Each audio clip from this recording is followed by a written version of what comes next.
potes, salut la team, on se retrouve pour le feedback du 36e jour, donc le vendredi 2, le jeudi 2 mai, voilà exactement, pardon, le jeudi 2 mai.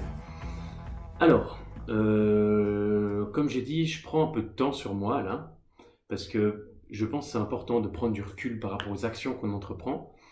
Donc j'ai analysé plusieurs fois les pubs, j'ai parlé avec mon partenaire. Demain, on va devoir encore avoir une discussion, pardon. Mais aujourd'hui, on a pu regarder, discuter un peu sur ce qu'on a fait. Donc le feedback, c'est que premièrement, on n'est clairement pas rentable du tout. Donc ça marche pas. Enfin, ça marche pas. En fait, le produit est excellent, mais on l'amène. Le site est excellent. Tout le monde qui l'a vu a trouvé ce site excellent, même des très très bons dropshippers qui font beaucoup de chiffre d'affaires. Le problème, c'est que le support par lequel on a véhiculé notre idée, donc Facebook, n'est pas le bon support. Et on amène. C'est un produit qu'on ne pourrait pas amener de cette manière via cette plateforme, en fait. C'est un produit qui est très bien, mais il faudrait faire plus un site généralisé et miser beaucoup sur le SEO et puis, on va dire, beaucoup de blogs, liés à des blogs, liés à des articles. Et je pense que ça prendrait un peu plus de temps, mais c'est un produit qui a un très très gros potentiel, mais il faudrait l'amener d'une manière différente. Alors que vous le savez aussi bien que moi, je n'ai pas le temps de faire 6 mois pour amener le moindre revenu. Donc quelque chose de très positif, c'est que malgré que le produit, il faut savoir que sur Facebook, quand on fait de la pub avec Facebook, 50 voire 60% de la réussite dépend du produit et de comment on l'amène.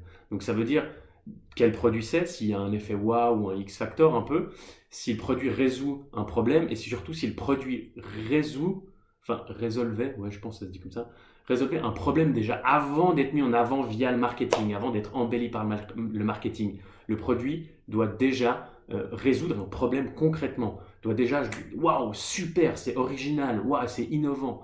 Et en fin de compte, sur Facebook, énormément de la réussite d'un site dépendra de ce facteur à peu près, parce que ce facteur waouh, parce que les gens vont partager, les gens vont liker, les gens vont commenter, et c'est ça qui va un peu faire l'effet boule de neige et amplifier la réussite du produit à moindre coût.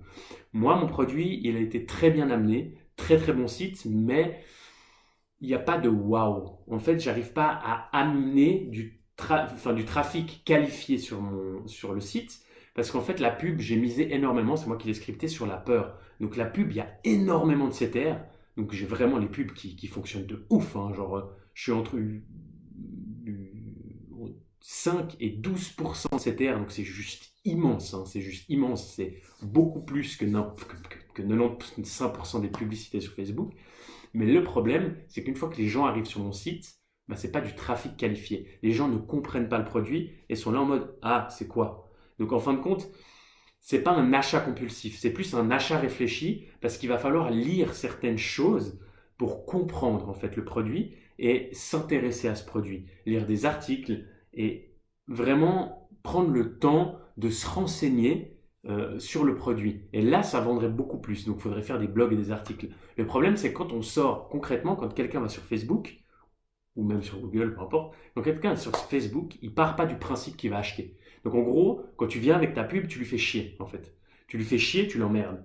Donc, en gros, pour le sortir de sa routine, sur son fil d'actualité, de parler avec ses amis, il faut que ta vidéo et que ton produit soient « Oh, il me le faut !» immédiatement. Il faut qu'il y ait ce wow immédiatement. Que la personne dise « Oh, il me le faut !» Elle clique, elle rentre sur ton site, elle achète direct. C'est un achat compulsif. Et moi, mon produit a besoin d'une réflexion, a besoin de compréhension, a besoin de regarder, de comprendre, de lire. Donc, il y a toutes les informations sur le site, mais ça ne marche pas avec Facebook parce que Facebook, oublions pas que la personne ne part pas du principe d'acheter. La personne vient et tu lui fais juste chier en fait en le sortant du fil d'actualité, en lui mettant tes pubs. Donc il faut absolument que les pubs soient bam, que les pubs matchent direct, que le produit soit haut. Et c'est pas le cas avec mon produit parce que même s'il a toutes les informations sur le site, la personne ne va pas se faire chier à lire pendant des heures ou même pendant 10 minutes. Ils ne partaient pas du principe de venir acheter ou de venir se renseigner.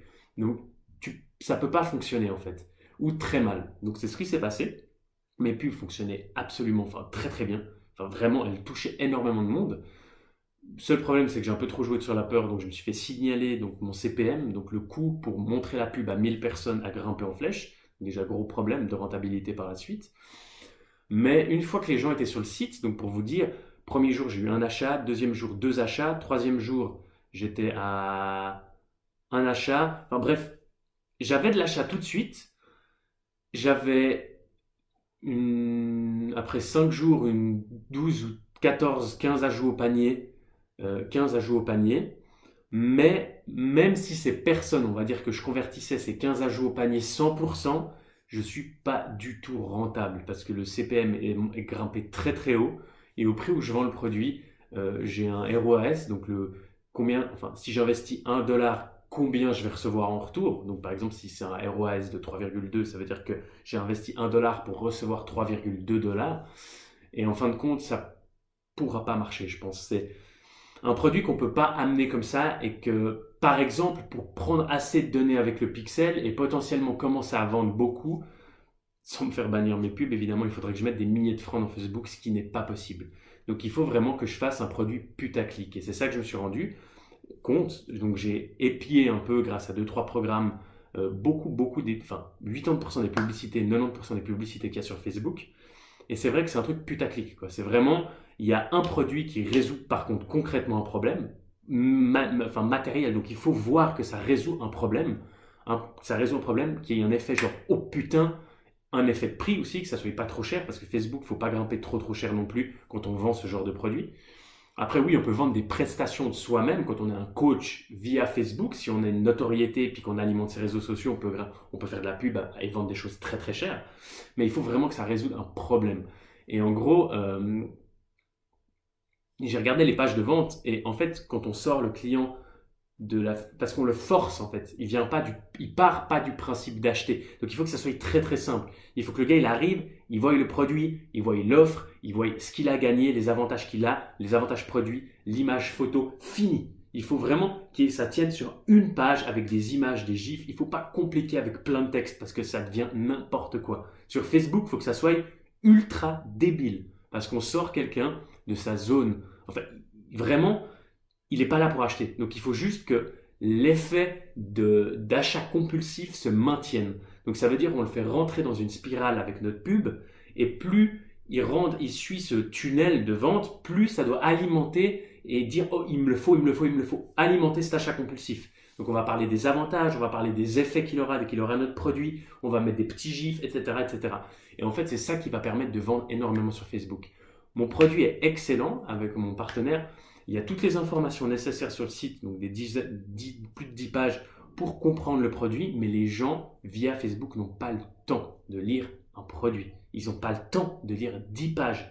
Ils vont arriver, ils vont trouver la pub super géniale, ils vont dire « Ouah, trop bien !» Ils cliquent et ils arrivent et ils voient 10 pages. Et ils sont là « Mais quoi ?» Et ciao, t'as même pas le temps. Les gens sont sur Facebook quand ils sont à une pause pendant 5 minutes, les gens sont sur Facebook quand ils sont dans le train, les gens sont ils passent pas leur vie à être sur Facebook. Donc ce que je vais proposer à mon partenaire, c'est que peut-être qu'on essaye de lancer ce produit via Google, parce qu'on peut jouer sur les mots-clés sur Google, donc on peut beaucoup plus jouer sur les mots-clés, et vu qu'il y a beaucoup de recherches via Google, où les gens se posent des questions sur les ondes, ça pourrait très très bien fonctionner via Google. Donc je vais regarder, je vais m'enseigner, je vais voir avec mon collègue et on verra bien ce que ça va donner. Donc ce que je veux dire par là, pourquoi Google ça pourrait marcher beaucoup mieux? Parce que quand les gens tapent une recherche sur Google, ils cherchent quelque chose. Quand on cherche t-shirt, quand on cherche quoi que ce soit, on veut acheter un t-shirt. On part du principe qu'on va acheter. Ou même si les gens posent une question, genre je sais pas, vous avez des produits dans une niche je sais pas moi, de sport, par exemple, j'en sais rien, et que les gens disent voilà, le fitness, et que la personne tape sur Google j'ai des soucis lorsque je fais mes tractions avec cet appareil-là, réponse, la personne part du principe qu'elle veut une solution. Donc elle va prendre le temps de rechercher l'information. Donc là, par contre, véhiculer le produit sur une page beaucoup plus longue, 10 pages, ça passera beaucoup mieux. Parce que les gens partent du principe qu'ils veulent soit acheter, quand on tape mots-clés comme t-shirt, achat, je sais pas, achat téléphone, achat d'occasion, achat peu importe. Donc on part du principe qu'on va acheter. Et la deuxième chose, c'est quand on cherche une information, on part du principe qu'on va lire, vu qu'on cherche l'information. des dangers sur telle ou telle chose, etc. Donc dès qu'on va tomber sur un article en première page, on va dire « Ah, il me le faut ».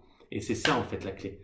Donc je vais regarder, on va peut-être tester, je vais vous proposer cette idée aujourd'hui, enfin demain, et on va regarder ce que ça va donner, peut-être via Google, mais via Facebook, c'est l'échec total. Ça ne pourra pas fonctionner via Facebook de cette manière, parce que le produit résout un problème, mais n'a pas de ne percute pas comme ça, et il faut comprendre le produit. Donc il faut vraiment lire, prendre le temps de lire. Une fois qu'on prend le temps de lire, on comprend, mais sinon ça ne marchera pas. Donc voilà, c'est tout pour moi. On va pivoter. J'en reviens au fait qu'il ne faut surtout pas baisser les bras. Très important, pas de marketing de l'espoir. Ne faites pas de l'entrepreneuriat de l'espoir. Si vous faites des choses et que ça ne fonctionne pas, c'est pas le reste du monde ou l'extérieur qui va pas, c'est vos actions, votre stratégie ou votre tactique qui ne marche pas. Donc, posez-vous des questions, même si c'est très dur. Moi, je vous dis, je suis là encore aujourd'hui, demain peut-être même, je vais prendre vraiment du temps pour moi, pour mon mindset, parce que ça me fait mal, ça me fait de la peine, je suis frustré, je suis malheureux parce que j'ai fait quelque chose, j'ai travaillé pendant des heures et ça n'a pas marché, c'est l'échec. Mais c'est pas grave, on remonte en selle et on se dit qu'est-ce que j'ai appris. Là, je viens de vous expliquer un peu ce que moi j'ai appris. Donc hop, on a deux nouvelles solutions. Je peux faire un essai, véhiculer le produit via Google, où il y a potentiellement beaucoup plus de chances de rentabilité, et faire quoi encore? Véhiculer, refaire une boutique sur Facebook, mais maintenant, bam, un truc putaclic et un produit qui fonctionne, et là, je ne me prends pas la tête.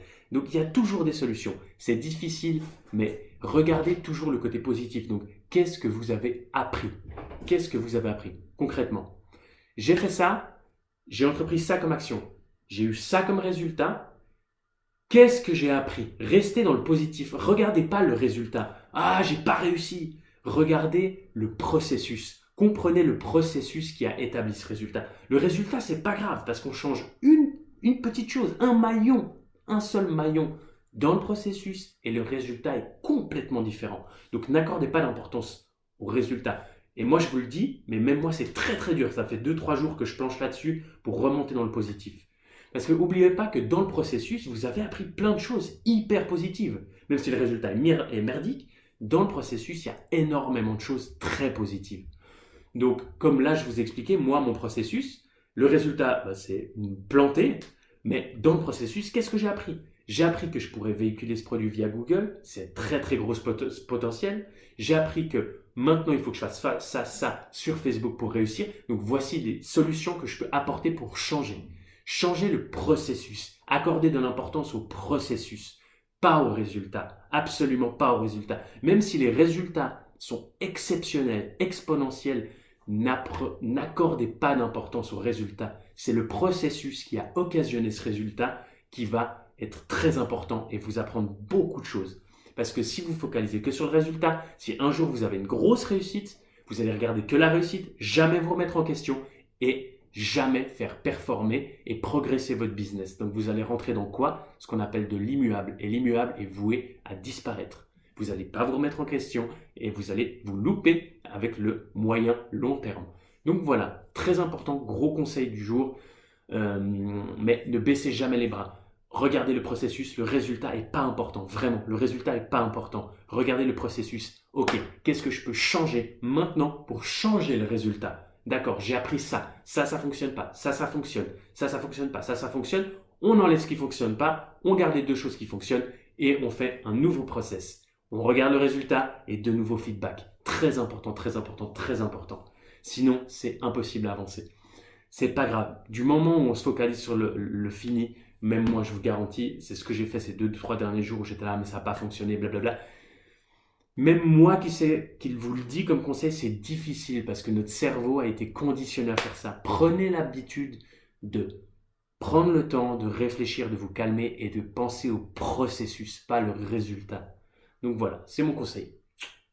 Bisous les amis, moi je vous dis merci, n'hésitez pas à liker, n'hésitez pas à partager, merci de m'écouter, désolé pour la vidéo qui est un peu longue, mais voilà, on se retrouve donc demain pour le feedback de la 37e journée et je pense que là je vais prendre le temps pour me chiller, décontracter, aller appeler mon partenaire demain, je vais prendre le temps de décontracter, chiller et parler avec lui d'une proposition que j'allais faire justement via Google, donc on verra tout ça. Bisous les potes, je vous love. Ciao.